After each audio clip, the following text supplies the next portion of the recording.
সব তীর্থ বারবার, কিন্তু গঙ্গাসাগর একবার। ভারতের সব তীর্থের মধ্যে অন্যতম হল গঙ্গাসাগর। গঙ্গা নদী এই স্থানে এসেই সাগরে মিলিত হয়। লোক কথা অনুসারে এই স্থানেই রাজা সাগরের 60,000 পুত্র মোক্ষ লাভ করেছিল। এই স্থানে মকর সংক্রান্তিতে খুব বড় মেলার আয়োজন করা হয়। এখানে লাখ লাখ ভক্ত গঙ্গা স্নানের জন্য আসে। মানা হয় যে এই স্থানে মকর সংক্রান্তির দিন স্নান করলে 100টি অশ্বমেধ যজ্ঞ আর 1000 গোমাতা দান করা সমান পুণ্যপ্রাপ্তি হয়। ভারতের সব নদীগুলির মধ্যে সব থেকে পবিত্র হল গঙ্গা নদী, যা গঙ্গোত্রী হিমবাহ থেকে বের হয়ে পশ্চিমবঙ্গে এসে সাগরে মিলিত হয়। গঙ্গার এখানে সাগরের সাথে মিলন হয়, তাই এই স্থানকে গঙ্গাসাগর বলা হয়। একে সাগর দ্বীপও বলা হয়।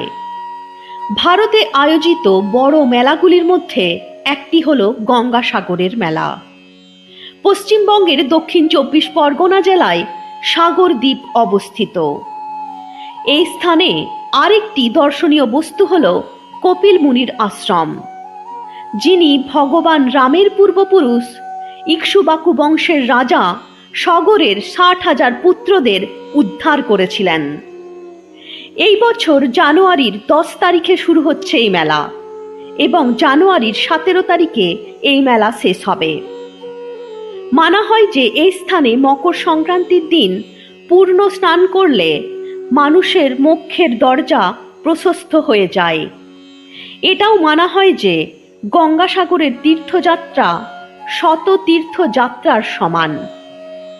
যে কেউ এখানে যেতে পারে না, তাই বলা হয় সব তীর্থ বারবার, কিন্তু গঙ্গাসাগর একবার।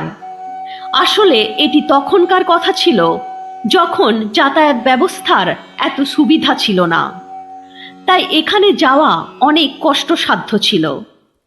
কিন্তু বর্তমানে আধুনিক পরিবহন ব্যবস্থার জন্য এখন এখানে যাওয়া অনেক সুগম হয়ে গেছে। গঙ্গাসাগর এবং কপিল মুনিকে ঘিরে একটি কাহিনী প্রচলিত আছে। চলুন জানা যাক সেই কাহিনী। বলা হয় যে ঋষিমুনিদের জন্য পারিবারিক জীবন ও গার্হস্থ্য আশ্রম বর্জিত থাকে, কিন্তু বিষ্ণুদেবের কথায় কপিল মুনির বাবা কর্দম ঋষি গৃহস্থ আশ্রমে প্রবেশ করেছিলেন। কিন্তু তিনি বিষ্ণু ভগবানের সামনে কিছু শর্ত দেন। তিনি বলেন ভগবান বিষ্ণুকে তার পুত্ররূপে জন্ম নিতে হবে। ভগবান বিষ্ণু সেই শর্ত মেনে নেন, আর তারপরেই কপিল মুনির জন্ম হয়। তাই তাকে বিষ্ণু ভগবানের অবতার মানা হয়। পরবর্তীকালে গঙ্গা ও সাগরের মিলনস্থলে কপিল মুনি আশ্রম বানিয়ে তপস্যা করতে থাকেন। এই সময় রাজা সাগর অশ্বমেধ যজ্ঞের আয়োজন করেন এবং যজ্ঞের ঘোড়াগুলিকে স্বতন্ত্র ছেড়ে দেন।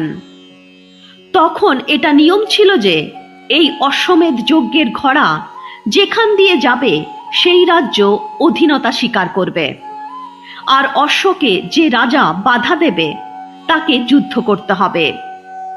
কিন্তু ভগবান ইন্দ্র এই ঘোড়াগুলিকে ধরে কপিল মুনির আশ্রমের পাশে বেঁধে রাখেন।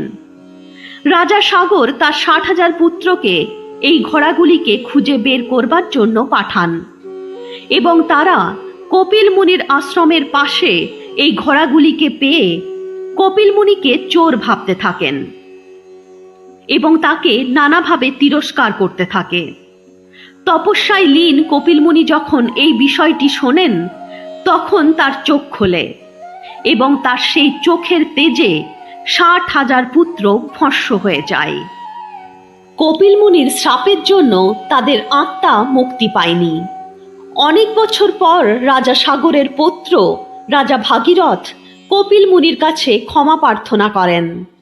রাজা ভাগীরথের ব্যবহারে খুশি হয়ে কপিল মুনি খুবই প্রসন্ন হন এবং তিনি বলেন গঙ্গা জলের দ্বারাই রাজা সাগরের 60,000 পুত্রদের মোক্ষ প্রাপ্তি হবে।